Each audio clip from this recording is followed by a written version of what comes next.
Hey everyone, it's Diego Reyes for CNN Philippines 10, where we break down major stories from here and abroad into bite-sized facts in 10 minutes. The privatization of the Ninoy Aquino International Airport, or NAIA, is possible by the first quarter of next year. Transportation Undersecretary Roberto Lim says once privatized, the systems in the airport will be more organized. It will have modern traffic control equipment and the runway, terminals, and other facilities can be repaired. The Department of Transportation, or DOTR, also clarified that the Manila International Airport Authority, or MIAA, will still be the regulator of NAIA operations, while the concessionaire will manage it. It adds that no one will lose their jobs and the government still owns all the airport assets. The DOTR recently formalized its intent to privatize the NAIA as it submitted the proposal to the National Economic and Development Authority, where the winning concessionaire will be given 15 years to operate the gateway. You must give credit to the management. I mean, brownouts happen, power failures happen, but I can tell you as someone who's owned an airline for 22 years, this is the best I've ever seen NAIA. I'm obviously a big fan of privatization. Privatization with control, because don't forget they're monopolies as well. In his recent visit in the country, Israel's Tourism Deputy Minister Ilan Marciano said he will reopen air talks for a direct flight from Manila to Tel Aviv. 30,000 Filipinos visit Jerusalem and Israel's iconic cities every year, which include pilgrims, tourists, and migrant workers. You have to come to Israel for your soul and to do good business. My goal is to bring you to Israel as tourists. We want to do it in 2024. Filipinos visiting Israel have to transit via Middle East like Dubai and Turkey and then board another flight that will take them to the historic city. Israeli officials say direct flights will bring in tourists and business. Philippine Airlines was supposed to launch its maiden direct flight to Tel Aviv in 2019, but COVID-19 stalled that. Still on out-of-the-country trips, visiting Canada was made easier for select Pinoys. Those holding a Canadian visa in the past 10 years, as well as those with US non-immigrant visas, need only to apply for an electronic travel authorization of the Canadian Embassy. It costs 7 Canadian dollars or 293 pesos. The travel authority can be used in 6 months, but applicable only to those who will travel via air. 5. Classic Pinoy food made it to the 50 best-rated offal dishes of Food Online Guide Taste Atlas. Street food staple, isaw placed 16th in the rankings. Proben, dinuguan, bopis, and papaitan are in the 22nd, 29th, 36th, and 50th places, respectively. Just recently, sorbetes and halo-halo also landed a spot in Taste Atlas Best Frozen Desserts in the world. 17-year-old Patricia Arnaiz started a passion project in March where she and her friends teach kids aged 6 to 8 years old every Saturday with lectures on health, culture, and literature, as well as financial knowledge. With the help of donors, they already taught almost 300 children from Parañaque, Las Piñas, Taguig, and La Union. Patricia has also established Halina Kaklase, a non-profit organization which aims to support the kids' basic education. Become more involved. I would say little steps really do matter. I think the most fundamental foundation is really your passion. And news from San Miguel Corporation. The San Miguel Beermen now have 2 wins at the PBA on tour. Terence Romeo led the team in their 90-78 win against Ginebra, where he tallied 21 points, 3 rebounds, and 3 assists. Jericho Cruz and CJ Perez also added 18 and 15 markers for the Beermen. Meanwhile, Kim Aurin is Ginebra's top scorer with 18 points.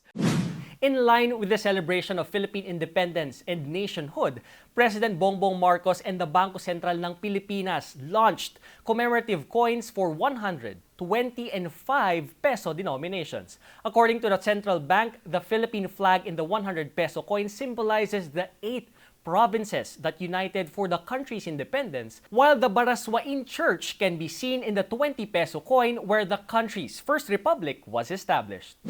It was a sweet victory for Filipino teen tennis sensation Alex Ayala as she wins her third ITF professional title in Spain, sweeping Switzerland's Valentina Reiser 6-3, 7-5 to rule the W25 Yekla tournament. It was a seesaw affair in the second set with both players breaking thrice before Ayala took the 6-5 advantage. Ayala made sure there won't be any tiebreaker as she held serve in the 12th game to take the championship. The Rafa Nadal Academy Scholars' road to the finals was not a walk in the park. She had to survive three-set matches beginning in the round of 32. Ayala previously ruled the 2021 W15 Manacor in Spain and the 2022 W25 Chiang Rai in Thailand. The Samahang Basketball ng Pilipinas unveils the 21-man Gilas Pilipinas pool for the 2023 FIBA World Cup. First on the list are naturalized Filipino Justin Brownlee and NBA player Jordan Clarkson. They are joined by PBA players like Japet Aguilar, Junmar Fajardo, and Jamie Malonzo.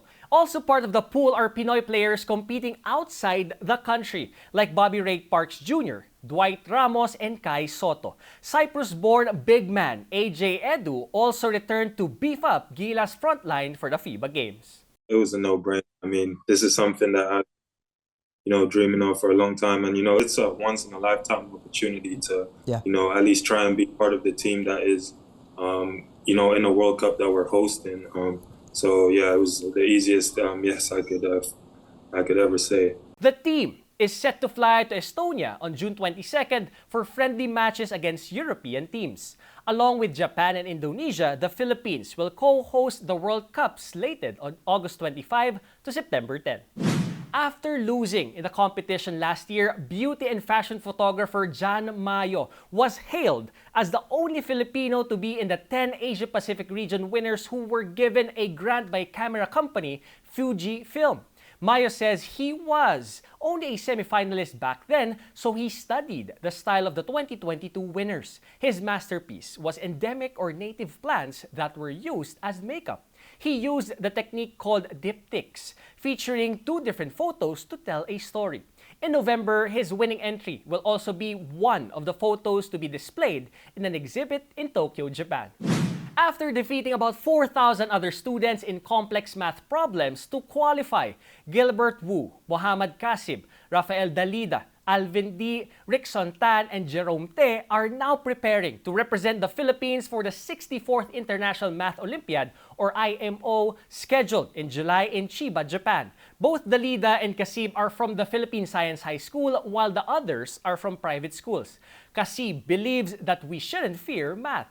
Kahit mahirap po ang mathematics o siguro ibang subject po, na huwag tayong maging pessimistic kumbali. Na dapat tayo maniwala sa sarili at huwag tayong matakot na i-explore po ang ating mga sarili, kung ano bang ating mga potential, ano ang ating makaya.